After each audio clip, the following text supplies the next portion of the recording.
Hello and welcome back to our channel. So today in this video we are going to discuss about how to change Apple ID password. So without wasting much of our time, let's get straight into the video.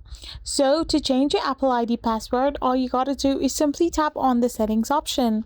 So once you tap on the settings option, you will be in the interface of your settings page. So once you are here, you need to simply tap on your account. Once you find the account, you need to simply tap on it and you will be redirected to this kind of interface.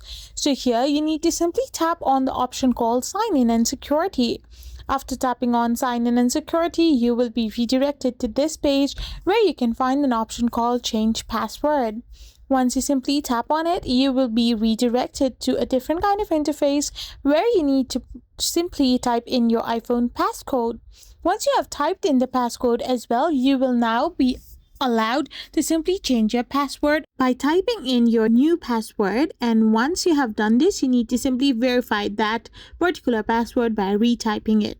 So this is how you can do it. I hope you found this video helpful. So don't forget to hit that subscribe button and do give us a thumbs up. We will be back again with more informative videos. Thank you for watching.